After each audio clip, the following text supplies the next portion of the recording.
footballer, fashion icon, one half of Posh and Beck's, UNICEF ambassador, and he has an OBE from the Queen. David Beckham is a man that represents modern Britain like no one else. So today we're going to look at how his accent has changed over the years, and we're going to learn some fantastic British English along the way. I'm excited, I hope you are too. Let's get going.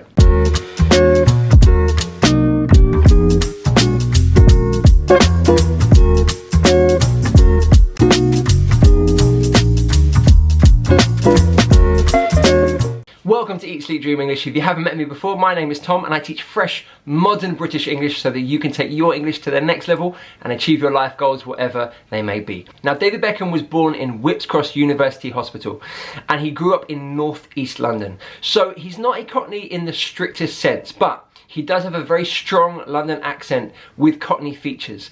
Now, I'm going to look at 3 interviews today and I'm going to show you how his accent has changed, it's evolved and it's softened over the years. Here's a clip from an interview that he did in 1994. And then when I got to the game, there was a few rumours floating about. One of the most distinctive things about David Beckham's accent or his voice in general is the pitch. The pitch of someone's voice is whether it's high or low. In the early years, certainly with David Beckham, it was quite high, surprisingly high, some would say. And you can hear that in that interview. Here he says rumours floating about. Now, the huge feature of the Cockney accent and many accents, as many of you will know, is the dropping of the T. We call it a glottal T. Instead of saying about, it's about. About, so it stops just before you pronounce it. You just stop it in the throat there. Now, a glottal T is something that I've talked about a lot on this channel. It's a sound that we use to replace the T in a word, which can either be in the middle of the word or at the end of a word. Now, this is a feature that's common in a lot of British accents, particularly in the Cockney accent. And then when I got to the game, there was a few rumours floating about. So here he said floating, floating, and about. So in floating, the T is in the middle of the word, and with about, the T is at the end of the word. Note that we never use a glottal T at the beginning of a word. It's always a true T sound. There was a few rumours floating about. Let's look at the glottal T in floating. Now you've got 2 syllables there, floating, floating. The stress is on the first syllable, flow, flow. And the T is a part of the second syllable, which is unstressed. So when there is an unstressed syllable, including a T, then we can use the glottal T there. So floating, floating. With about, it's at the end of the word and you've got a vowel in front of it. So it's common for a glottal T to be used there as well. There was a few rumours floating about. But then the boss announced the team and I was playing, so I was chuffed but nervous at the same time. Oh, we got a nice bit of British English slang there. Chuffed, chuffed. This is an adjective and it means very pleased. You're very pleased with an outcome or a situation. So if you passed your driving test, you might say, oh, I'm really chuffed you've passed your driving test. Or here, I think he scored a goal, so he's chuffed that he scored a goal. He's very pleased that he scored a goal. Chuffed. Very British, that one. Nice bit of British English slang there. I was chuffed. No one knew, Interesting little feature here. He says knew, K-N-E-W, the past of know, and he says it knew, knew. Now, in received pronunciation and many other accents, you might have knew, knew, that y sound, knew, but he just says knew, knew, so no y sound in there. That's also true of new as in the opposite of old, new. So New York. So later on he says New York instead of New York. So this is another little feature of a Cockney accent that I particularly find interesting. No one knew, seen it on the texts and in the papers and that. Here's just a curious little bit of British English. And that. He says, I've seen it in the papers and that. And that means kind of everything connected to that subject. So I'd seen it in the papers, maybe on TV, in the magazines, whatever it might be, on the radio. So everything connected to the thing that I just mentioned.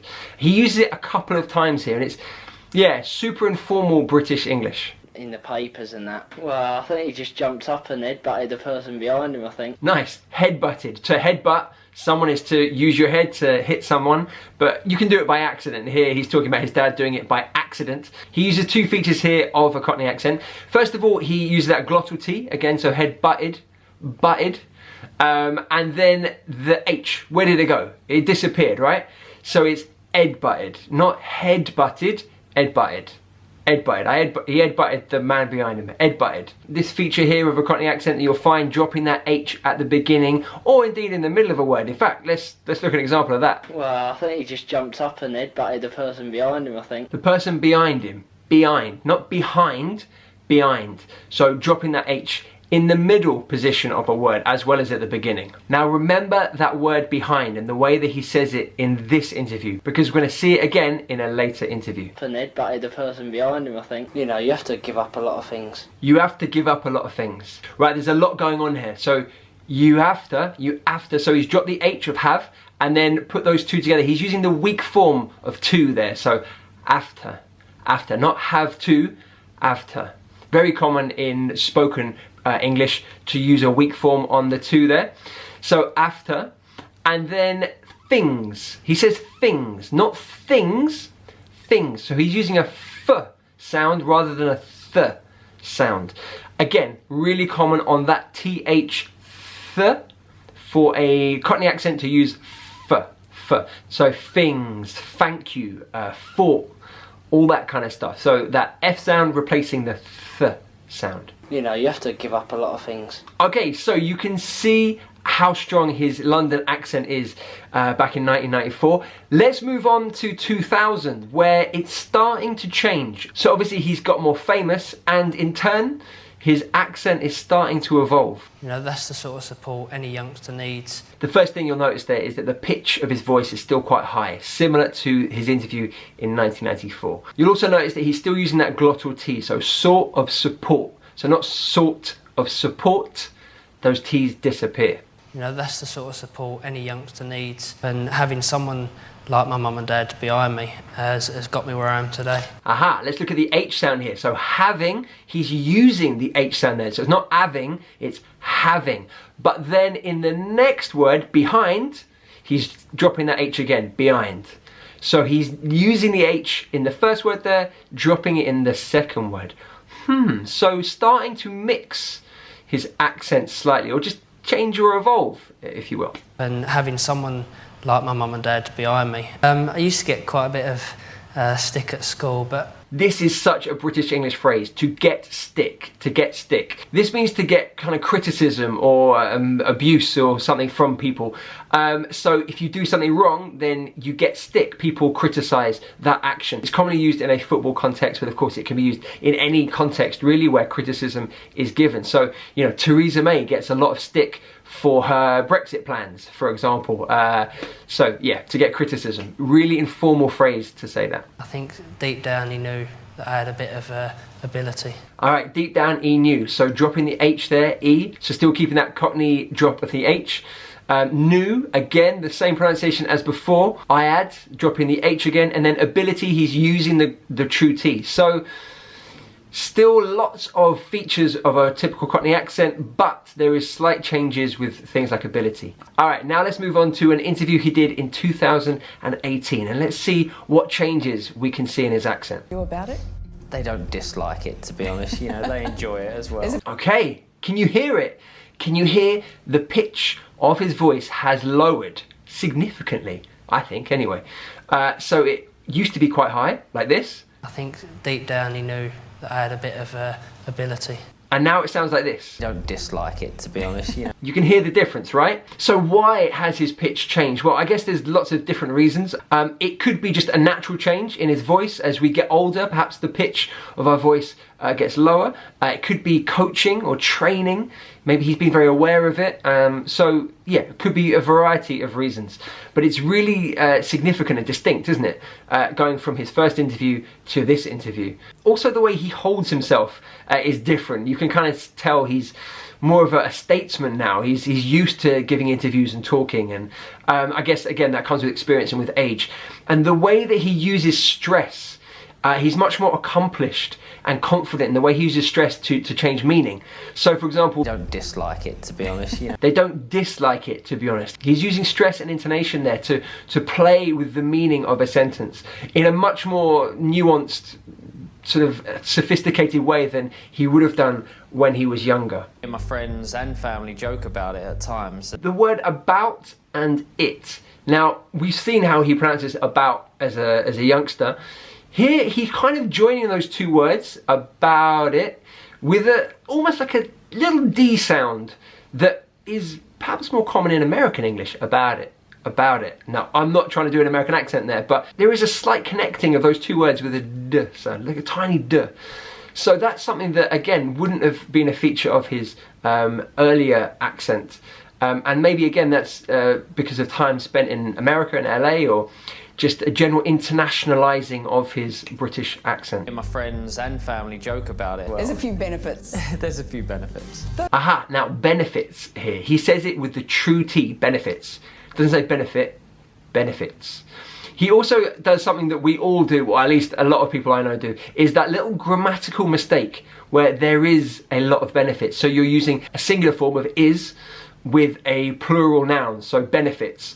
It should be, of course, there are a lot of benefits, but it's really common to say there is a lot of benefits, or there's, because you're using the contraction, you'll probably say there's a lot of benefits.